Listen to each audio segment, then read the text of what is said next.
दोस्तों, हमारे चैनल को सब्सक्राइब करने के लिए आप सब्सक्राइब के इस रेड बटन को ऐसे दबाएं और फिर सबसे पहले हमारी वीडियो प्राप्त करने के लिए इस बेल आइकन को ऐसे दबाएं। वेलकम दोस्तों, बालाजी ऑनलाइन क्लासेस में हम आपका एक बार फिर तहे दिल से स्वागत करते हैं। तो दोस्तों, आज की जो हमने वीडियो बनाने की कोशिश की है वो जो सीटेट और रीट एग्ज़ाम, बीटेट, हरियाणा टेट सभी भी कोई भी शिक्षक भर्ती हो उसके लिए बेहद ही महत्वपूर्ण है। चाहे डीएसएसबी में भी क्यों न हो, तो उनके लिए बेहद ही महत्वपूर्ण वीडियो हमने बनाई है। और आज का जो हमने टॉपिक उठाया है वो है राष्ट्रीय पाठ्य चर्चा 2005। यानी ये हम जानेंगे कि क्या राष्ट्रीय पाठ्य चर्चा 2005 है वो क्या कहती है, उसको हम एक नज़र में उसको देखने की कोशिश करेंगे। तो दोस्तों, ये जो वीडियो आप बालाजी ऑनलाइन क्लासेस के सौजन्य से देख रहे हो, तो दोस्तों यदि आप पहली बार हमारे चैनल पर आ रहे हो, क्योंकि ये कंपटीशन एक ऑनलाइन कोचिंग देने का एक हमने मुहिम छेड़ी है, तो उसमें यदि आप भी जुड़ना चाहते हैं तो प्लीज़ आप हमारे इस चैनल को सब्सक्राइब कर लो और प्लेलिस्ट में जाकर काफ़ी सारी वीडियो है, सभी कंपटीशन एग्ज़ाम के लिए वीडियो हमने बना रखी है। चाहे वो शिक्षक भर्ती हो, चाहे टेट, कोई भी टेट हो, R TET, B TET, C TET, कोई भी क्यों ना हो, उन सभी के लिए हमने वीडियो बना रखी है। तो आप प्लेलिस्ट में जाकर किसी भी कंपटीशन की तैयारी के लिए आप वीडियो देख सकते हो। और यदि वीडियो पसंद आती है तो वीडियो को लाइक और शेयर करना न भूलें। तो दोस्तों, अब हम शुरू करते हैं राष्ट्रीय पाठ्य चर्चा की रूपरेखा 2005 की इसके बारे में हम पढ़ेंगे। सबसे पहले विषय प्रवेश के बारे में पढ़ते हैं कि विषय प्रवेश के बारे में जो राष्ट्रीय पाठ्य चर्चा की रूपरेखा है 2005 उसका क्या कहना है।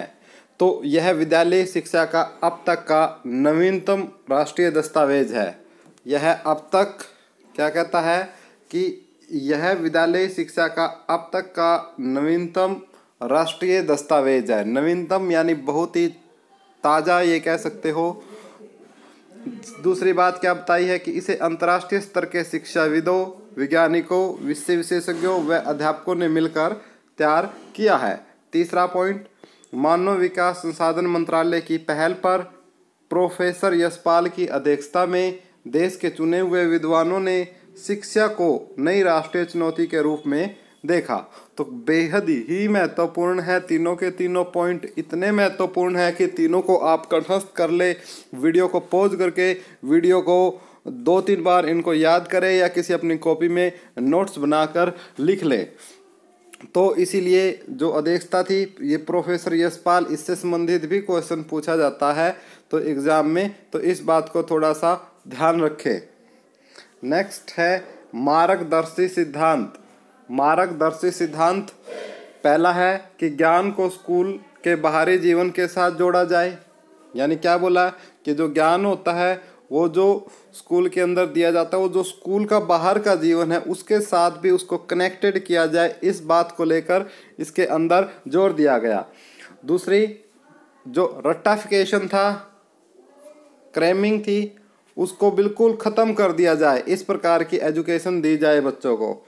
तीसरा, पाठ्य चर्चा पाठ्य पुस्तक केंद्रित यानी बुक सेंटर्ड ना हो, बल्कि क्या है, ऑल राउंड, यानी हर प्रकार की जो नॉलेज है बच्चे को हर दिशा से नॉलेज होनी चाहिए, न कि सिर्फ एक दिशा बुक, सिर्फ पुस्तकी ज्ञान ही न हो बच्चे को।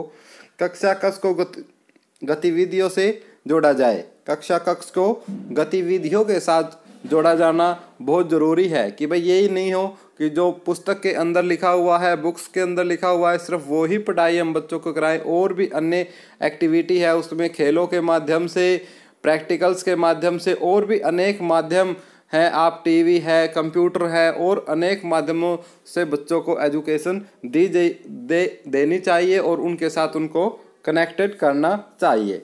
पांचवा पॉइंट, राष्ट्रीय मूल्यों के प्रति आस्थावान विद्यार्थी तैयार हो। यानी राष्ट्र के प्रति भी उनकी मन के अंदर कुछ भक्ति भावना हो, इस प्रकार के भी एजुकेशन बच्चों को दी जाए। तो ये कुछ मार्गदर्शी सिद्धांत थे, 5 सिद्धांत थे मार्गदर्शी। तो पांचों के बारे में हमने डिस्कस किया है आपके साथ कि क्या क्या है। यानी पहले में बताया गया कि ज्ञान को स्कूल के बाहरी जीवन के साथ जोड़ा जाए। जो रट्टाफिकेशन है, क्रैमिंग है, उसको ख़त्म कर दिया जाए। जो ज्ञान है पाठ्यचर्या है वो पुस्तक केंद्रित न होके पूरे चारों तरफ की जो नॉलेज है वो बच्चों के हो। कक्षा कक्ष की गतिविधियों से जोड़ा जाए, कक्षा कक्ष को जो कक्षा कक्ष है उनको गतिविधियों के साथ जोड़ा जाए। राष्ट्रीय मूल्यों के प्रति आस्थावान विद्यार्थी तैयार हो। तो ये 5 नियम हैं। अच्छी तरीके से मेरे हिसाब से आपको समझ में आ गए होंगे। दोस्तों फिर भी समझाने में कुछ कमी रहती है तो आपसे हाथ जोड़कर मैं माफ़ी मांगता हूँ। और यदि आपको हमारा टीचिंग मेथड अच्छा लगा हो तो प्लीज़ कमेंट बॉक्स में कमेंट कर हमें ज़रूर बताएं, तो हमें बड़ी खुशी भी होगी। और यदि कमी है तो कमी भी बताएं, उसमें हमें डबल खुशी होगी, क्योंकि नेक्स्ट वीडियो में हम उन कमियों को दूर करके दूसरी वीडियो बनाएंगे। वीडियो अच्छी लग रही हो तो प्लीज़ वीडियो को लाइक कर दो, और जो पहली बार यदि चैनल पर आए हो तो प्लीज़ चैनल को सब्सक्राइब कर लो, क्योंकि मित्रों हम प्रारंभिक दौर पे हैं। चैनल की शुरुआत की है हमने 1-1.5 महीने से, तो हम ये उम्मीद करते हैं कि आप हमारा सहयोग देंगे। और आपका सहयोग इतना है कि आप वीडियो को लाइक कीजिए, और यदि वीडियो पसंद आती है तो फेसबुक या व्हाट्सएप पर कहीं भी हो आप शेयर ज़रूर कीजिए, ताकि ज़्यादा से ज़्यादा ज़रूरतमंदों तक ये वीडियो पहुँच सके। नेक्स्ट है प्रमुख सुझाव। पहला पढ़ते हैं, शिक्षण सूत्रों जैसे ज्ञात से अज्ञात की ओर, मूर्त से अमूर्त की ओर आदि का अधिकतम प्रयोग हो। क्या सुझाव आया पहले कि ज्ञात से अज्ञात की ओर जाया जाए, मूर्त से अमूर्त की तरफ जाया जाए। इस प्रकार के जो सिद्धांत है, इस प्रकार के जो शिक्षण सूत्र हैं, उनका ज़्यादा से ज़्यादा उनके अंदर प्रयोग हो, इस बात पर जोर दिया गया। दूसरी बात क्या बोली गई, सूचना को ज्ञान मानने से बचा जाए। सूचना को ज्ञान मानने से बचा जाए, कि सूचना है उसको ज्ञान मानने से बचा जाए। तीसरी बात, विशाल पाठ्यक्रम व मोटी किताबें शिक्षा प्रणाली की असफलता का प्रतीक है। कि भाई ऐसा नहीं हो कि हम इतनी बड़ी बड़ी मोटी मोटी बुकें लगा दें जिनका कोई औचित्य ही नहीं रह जाता, तो वो असफलता का प्रतीक है शिक्षा प्रणाली का। 4th पॉइंट में क्या बताया गया कि मूल्यों को उपदेश देकर नहीं, वातावरण देकर स्थापित किया जाए। कि भाई हम बोल देते हैं लेकिन बोलना नहीं, हमने एक ऐसा वातावरण बनाना है उन मूल्यों के लिए कि बच्चा देखे और देखते ही उसके अंदर एक ऐसी छाप छूट जाए और वो उसको करने के लिए मजबूर हो। 5वां पॉइंट, अच्छे विद्यार्थियों की धारणा में बदलाव आवश्यक है। अर्थात अच्छा विद्यार्थी वह है जो तर्कपूर्ण बहस के द्वारा अपने मौलिक विचार शिक्षक के सामने प्रस्तुत करता है। कि अच्छे विद्यार्थी की धारणा में बदलाव आवश्यक है, अर्थात अच्छा विद्यार्थी वह है जो तर्कपूर्ण बहस के द्वारा अपने मौलिक विचार शिक्षक के सामने प्रस्तुत करता है। ये राष्ट्रीय पाठ्य चर्चा की जो रूपरेखा है 2005 उसके अंदर बोला गया। अभिभावकों को सख्त संदेश दिया जाए कि बच्चों की छोटी उम्र में निपुण बनाने की आकांक्षा रखना गलत है। कि भी छोटी उम्र में हम ये सोचते हैं बच्चा 9-10th में हुआ नहीं, हम उनको कोचिंग देने कोटा या कहीं चंडीगढ़ या कहीं भेजने की सोचने लग जाते हैं, तो ये धारणा गलत है। आप उसकी उम्र के हिसाब से उसको एजुकेशन लेने दें और उसके अपने वातावरण से उसको सीखने दें।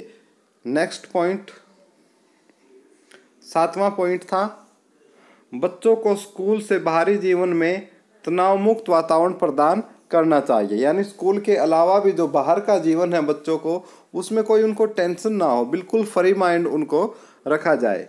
8वां पॉइंट, कक्षा में शांति का नियम बार बार ठीक नहीं, अर्थात जीवंत कक्षागत वातावरण को प्रोत्साहित किया जाना चाहिए। हम जैसे क्या है, चुप भाई चुप चुप चुप नहीं रखने हमने बच्चों को, हमने इस प्रकार का वातावरण बनाना कि बच्चे ज़्यादा से ज़्यादा उस कक्षा से सीख के, इस प्रकार का वातावरण बनाने के लिए हमें बच्चों को प्रोत्साहित करना है। और इस बात का भी हमें इसमें ध्यान रखना है कि कहीं वो गलत मिसगाइड ना हो जाए बच्चे, कि वातावरण हमें ऐसा बनाना है कि बिल्कुल कक्षा में शांति भी ना हो। 9वां पॉइंट, सह शैक्षिक गतिविधियों में बच्चों के अभिभावकों को भी जोड़ा जाए। कि जो शैक्षिक गतिविधियों के साथ साथ जो सह शैक्षिक की गतिविधियां हैं उनमें अभिभावकों को और माता पिता जो भी उससे अभिभावक है उनको जोड़ा जाए। समुदाय, नेक्स्ट पॉइंट में क्या बताया गया कि समुदाय को मानवीय संसाधन के रूप में प्रयुक्त होने का अवसर दे। 11वां पॉइंट में क्या बताया कि खेल आनंद व सामूहिकता की भावना के लिए है। रिकॉर्ड बनाने व तोड़ने की भावना को ज़्यादा बढ़ावा नहीं देना है। जो खेल की जो है वो एक सामुदायिकता की भावना के लिए खेल को खेला जाए। किसी रिकॉर्ड को तोड़ने या बनाने के हिसाब से उस खेल को न खेला जाए। तो दोस्तों ये बेहद ही इम्पोर्टेंट एक बात है। खेल को आनंद से लेकर जोड़ा जाए।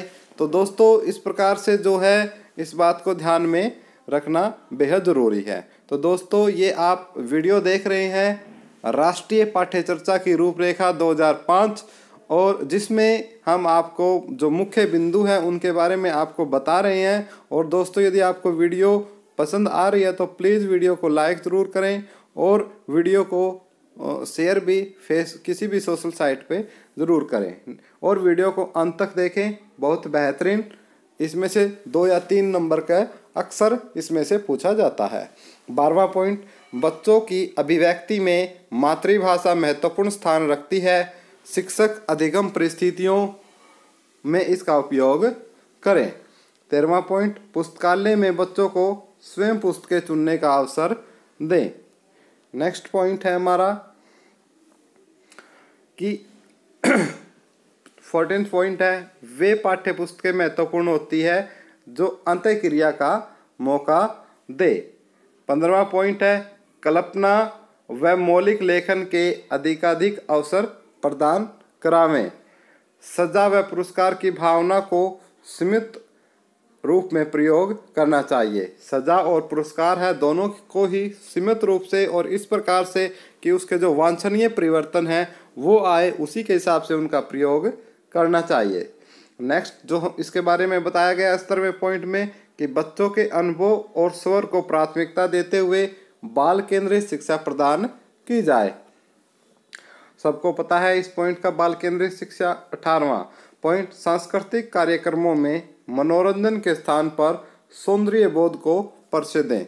यानी आपको क्या है, मनोरंजन नहीं, सौंदर्य बोध, उनको सौंदर्य बोध होना चाहिए बच्चों को, तभी वो कुछ ना कुछ उससे अच्छा सीखेंगे। शिक्षण प्रशिक्षण व विद्यार्थियों के मूल्यांकन को सतत प्रक्रिया के रूप में अपनाया जाए। 20वां और अंतिम पॉइंट है कि शिक्षकों को अकादमिक संसाधन व नवाचार आदि समय समय पर पहुंचाए जाएं। तो ये सभी के सभी क्या है, बेहद इम्पोर्टेंट पॉइंट है। ये जो सब बातें हैं वो राष्ट्रीय पाठ्य चर्चा की रूपरेखा 2005 में इन बातों को बताया गया, जो कि बेहद इम्पोर्टेंट है सीटेट, रीट या किसी भी शिक्षक भर्ती के लिए, चाहे वो DSSB में हो या कहीं भी देश के कोने में हो। तो बहुत ही महत्वपूर्ण ये वीडियो है और इसको अच्छे से अपने दिमाग में इन बातों को उतार लें। और दोस्तों यदि आपको वीडियो पसंद आई हो तो दोस्तों प्लीज़ वीडियो को लाइक और शेयर करना न भूलें। धन्यवाद दोस्तों, हैव ए नाइस डे।